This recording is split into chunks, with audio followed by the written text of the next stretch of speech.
आज हम पढ़ेंगे सुभाष चंद्र जी के विषय में बहुत ही सरल शब्दों में। आइए पढ़ते हैं सुभाष चंद्र बोस के विषय में। सुभाष चंद्र बोस का जन्म 23 जनवरी सन 1897 ईस्वी में हुआ था। सुभाष चंद्र बोस का जन्म कब हुआ था? 23 जनवरी सन 1897 ईस्वी में हुआ था। इनके पिता का नाम जानकीनाथ बोस था। इनके पिता का क्या नाम था? जानकीनाथ बोस था तथा इनकी माता का नाम प्रभावती देवी था। सुभाष चंद्र बोस का जन्म कब हुआ था? 23 जनवरी सन 1897 में। इनके पिता का नाम जानकीनाथ बोस और माता का नाम प्रभावती देवी था। सुभाष चंद्र बोस एक बुद्धिमान छात्र थे। सुभाष चंद्र बोस जो थे वो एक बहुत बुद्धिमान छात्र थे। जब ये यूनिवर्सिटी में पढ़ते थे तो इन्होंने परीक्षाएं बहुत अच्छे नंबरों से उत्तीर्ण की थी। इन्होंने पूरी यूनिवर्सिटी में सेकेंड रैंक पर आए थे। इनका दूसरा नंबर था। इतने अच्छे इनके मार्क्स आए थे। वे कॉलेज के दिनों से ही राजनैतिक समाज सुधारक नेता थे। जब वे कॉलेज में पढ़ते थे तो वो राजनीतिक और समाज सुधारक नेता के तौर पे थे। सन 1919 में अपने पिता के कहने पर वे इंडियन सिविल सर्विस के लिए वे लंदन गए और वहां पर उन्होंने एग्जाम की तैयारी की। सुभाष चंद्र बोस पढ़ने में बहुत अच्छे थे तो उनके पिता उनसे बहुत खुश थे। तो उन्होंने कहा कि बेटा आपको सिविल सर्विस एग्जाम की तैयारी करनी चाहिए। तो इसलिए सन 1919 में अपने पिता की इच्छा को मानते हुए वो लंदन गए और वहाँ पर उन्होंने इंडियन सिविल सर्विस एग्ज़ाम की तैयारी की और एक साल में यानी पहले अटेम्प्ट में ही उन्होंने सन 1920 में इंडियन सिविल सर्विस एग्ज़ाम की परीक्षा उत्तीर्ण की और टॉपर के लिस्ट में उनका 4th रैंक थी। कौन सी रैंक थी? 4th रैंक थी और उन्होंने पहले अटेम्प्ट में ही ये परीक्षा उत्तीर्ण कर ली थी। उस समय जो एग्ज़ाम थे वो सिर्फ इंग्लिश लैंग्वेज में कंडक्ट होते थे और किसी लैंग्वेज में कंडक्ट नहीं किए जाते थे। तो ये भी बहुत डिफिकल्ट था उनके लिए। 1920 में 4th रैंक आईसीएस की परीक्षा उत्तीर्ण की। इन्होंने आईसीएस से त्याग पत्र दे दिया क्योंकि इनको गुलामी पसंद नहीं थी। इन्होंने बहुत अच्छे नंबरों से इन्होंने इंडियन सिविल सर्विस एग्ज़ाम की परीक्षा उत्तीर्ण की क्योंकि मेधावी छात्र तो थे ही, इनके लिए कोई मुश्किल नहीं था। लेकिन ये उसमें नौकरी नहीं करना चाहते थे। इन्होंने अपनी माता जी से कहा कि मैं इंडियन सिविल सर्विस ज्वाइन नहीं करना चाहता हूँ, ये नौकरी में ज्वाइन नहीं करना चाहता हूँ। और इन्होंने इनकी माता ने पूछा कि आप ये नौकरी क्यों नहीं करना चाहते हैं? तो सुभाष चंद्र बोस ने कहा कि मैं इसलिए ये नौकरी नहीं करना चाहता हूँ क्योंकि मुझे किसी की गुलामी नहीं पसंद। मैं अंग्रेजों के अधीन रह के काम नहीं करना चाहता हूँ, मैं अपने देश के लिए कुछ करना चाहता हूँ। इनकी माता इनकी बातों से, इनके विचारों से बहुत प्रभावित हुई। उनका कहना था कि आप बेटा आपको जो भी कुछ करना है वो आप कर सकते हैं। और इन्होंने इंडियन सिविल सर्विस से त्यागपत्र दे दिया। त्यागपत्र दे दिया क्योंकि इन्हें गुलामी पसंद नहीं थी। 1923 में युवा कांग्रेस के अध्यक्ष बने और सन 1923 में इन्हें युवा कांग्रेस का अध्यक्ष बना दिया गया। परीक्षा उन्होंने 1920 में उत्तीर्ण करी। 1923 में युवा कांग्रेस के अध्यक्ष बने। असहयोग आंदोलन तथा खिलाफत आंदोलन के दौरान चित्तरंजन दास को अपना गुरु माना। परीक्षा में ये प्रश्न आता है कि सुभाष चंद्र बोस ने किससे अपना राजनैतिक गुरु माना था? तो चित्तरंजन दास को इन्होंने अपना राजनैतिक गुरु माना था। 1925 को इन्हें मांडले जेल भेज दिया गया। सन 1925 को इन्हें मांडले जेल भेज दिया गया। मांडले जेल एक ऐसी जेल थी जहाँ पर कैदियों को बहुत बुरी तरीके से रखा जाता था। जो जेल थी वहाँ की व्यवस्था बहुत ही खराब थी, बहुत ज़्यादा सीलन थी और कोई भी सुविधाएं नहीं थी अच्छी। वहाँ जब भी कैदी जाते थे तो अधिकांश वो बीमार ही हो जाते थे। सुभाष चंद्र बोस 2-3 साल वहाँ कारावास में रहे, उससे वो बहुत ज़्यादा बीमार हो गए और उन्हें ट्यूबरक्लोसिस यानी टीबी की बीमारी हो गई। इसके बाद उन्हें ब्रिटिश गवर्नमेंट ने रिहा कर दिया वहाँ की जेल से। इसके बाद सुभाष चंद्र बोस ने अपना इलाज कराया और वे ठीक हो गए। सन 1928 में कलकत्ता अधिवेशन की सारी जिम्मेदारी सुभाष चंद्र बोस पर डाली गई। सन 1928 में जो कलकत्ता कांग्रेस का अधिवेशन हुआ था उसमें सारी जिम्मेदारी सुभाष चंद्र बोस पर डाली गई और ये कहा गया कि ये कलकत्ते में जो ये अधिवेशन हो रहा है इसको आप पूरी तरीके से इसकी व्यवस्था देखेंगे। सुभाष चंद्र बोस ने बहुत अच्छे से इस व्यवस्था को संभाला और उनके इस कार्य के लिए उन्हें सराहा भी गया कि बहुत अच्छे से इन्होंने पूरी व्यवस्था संभाली थी। कांग्रेस में सुभाष चंद्र बोस ने कहा कि भारत में राष्ट्रवादियों का लक्ष्य संपूर्ण आज़ादी होना चाहिए। सुभाष चंद्र बोस ने कांग्रेस अधिवेशन में ये कहा कि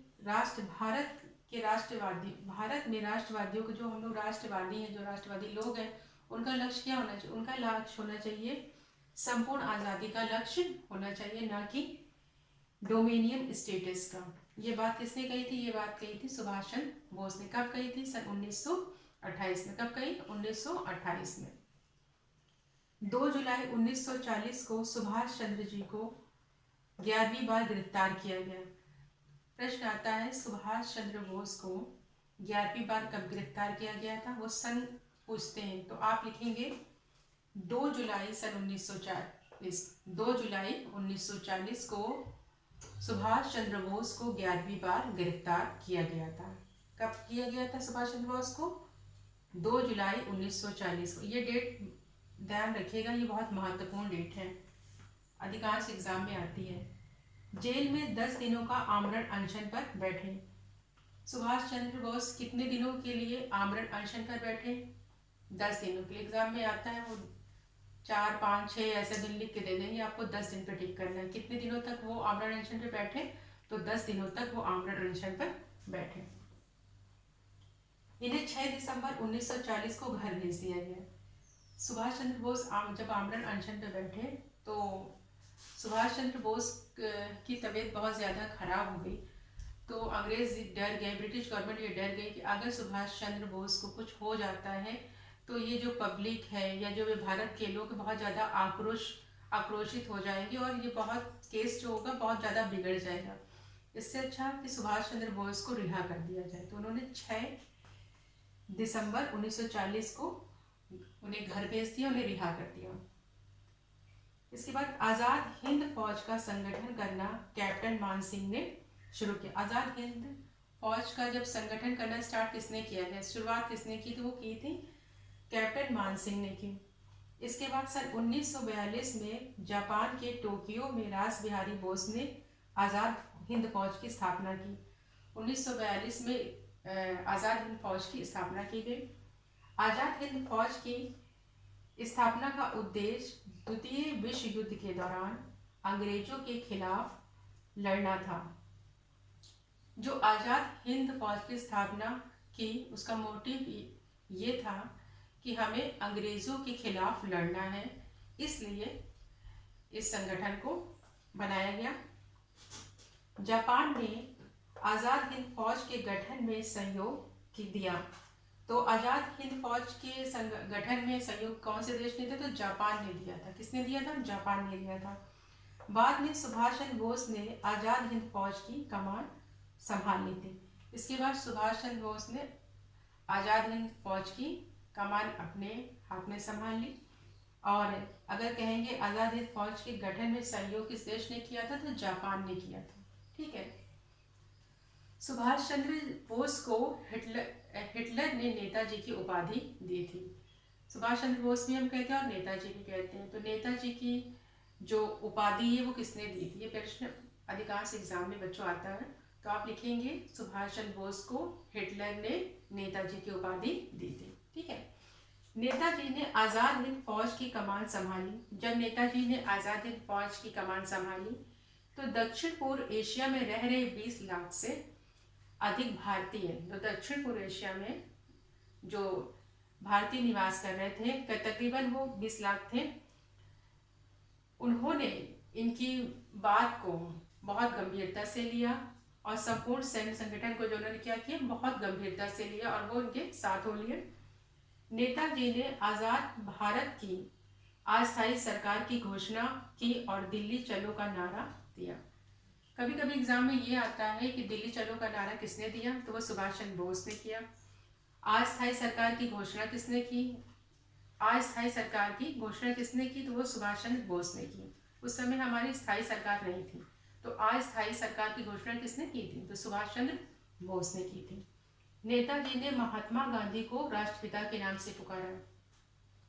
बहुत ज़्यादा एग्जाम में क्वेश्चन आता है कि महात्मा गांधी जी को राष्ट्रपिता के नाम से किसने पुकारा था, तो आप लिखेंगे सुभाष चंद्र बोस जी ने महात्मा गांधी को राष्ट्रपिता के नाम से पुकारा था। और गांधी जी ने उनको देशभक्तों में एक राजकुमार के नाम से पुकारा। और दूसरा क्वेश्चन ये आता है कि गांधी जी ने किसको देशभक्तों में एक राजकुमार के नाम से पुकारा था, तो आप लिखेंगे सुभाष चंद्र जी को गांधी जी ने देशभक्तों में एक राजकुमार के नाम से पुकारा था। ये दोनों क्वेश्चन बहुत महत्वपूर्ण है बच्चों, कि नेताजी ने भारत की अस्थायी सरकार की घोषणा की, दिल्ली चलो का नारा किसने दिया, सुभाष चंद्र बोस ने दिया। महात्मा जी को राष्ट्रपिता के नाम से किसने पुकारा, सुभाष चंद्र बोस जी ने पुकारा। 28 मार्च 1941 को नेताजी बर्लिन पहुंच गए। तो नेताजी बर्लिन कब पहुंचे थे, सन 1941 में। डेट क्या है, 28 मार्च 1941 में नेताजी बर्लिन पहुंचे। जब नेताजी बर्लिन पहुंचे तो वहां जर्मन परराष्ट्र विभाग ने उनका स्वागत किया। किसने स्वागत किया, जर्मन परराष्ट्र विभाग डिपार्टमेंट ने उनका स्वागत किया और उन्हें रेडियो बर्लिन से भारत में अपने ब्रिटिश विरोधी ये ध्यान रखिएगा, ब्रिटिश विरोधी विचारों को प्रचार करने की सुविधा दी। किसने सुविधा दी, रेडियो बर्लिन से भारत में अपने ब्रिटिश विरोधी विचार का प्रचार करने की सुविधा दी थी। ठीक है। 29 मई 1941 को सुभाष चंद्र बोस ने हिटलर से एक लंबी बातचीत की। ये क्वेश्चन पेपर में आता है कि सुभाष चंद्र बोस और हिटलर की बातचीत किस सन में हुई थी, लंबी बातचीत। तो आप लिखेंगे 29 मई 1941 को, और हिटलर ने ही सुभाष चंद्र बोस को नेताजी की उपाधि दी थी। तो 29 मई 1941 को सुभाष चंद्र बोस ने हिटलर से एक लंबी बातचीत की, उनसे मिले और बहुत तर्क वितर्क हुआ, बहुत ज़्यादा बात हुई इस विषय पे, किस विषय पे, किंतु हिटलर ने स्वतंत्र भारत की घोषणा नहीं मानी। सुभाष चंद्र बोस ने कहा कि आप स्वतंत्र भारत की घोषणा को मान लें, लेकिन हिटलर ने ये घोषणा को मानने से इनकार कर दिया। दिसंबर 1943 को सुभाष चंद्र बोस जापान गए। दिसंबर 1943 को 1943 को जापान गए। उन्होंने अपनी सरकार का प्रधान कार्यालय यानी मुख्य कार्यालय, इंडियन प्रधान कार्यालय तथा इंडियन इंडिपेंडेंस लेग और आज़ाद हिंद फौज का कमान रंगून भेज दी।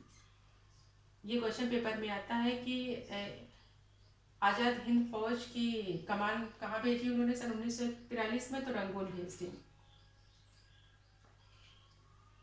18 अगस्त 1945 को सुभाष चंद्र बोस की मृत्यु हुई।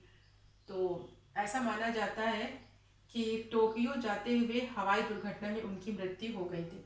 ये सन मतलब अभी कंफर्म नहीं है ठीक से, तो ऐसा माना जाता है कि वो हवाई जहाज से जा रहे थे तब उनकी मृत्यु हो गई। ठीक है। अच्छा बच्चों, इसको आप बहुत ध्यान से पढ़िए। एक बार और रिवीजन कर लेते हैं कि सुभाष चंद्र बोस का जन्म कब हुआ, तो 23 जनवरी 1897 में हुआ था।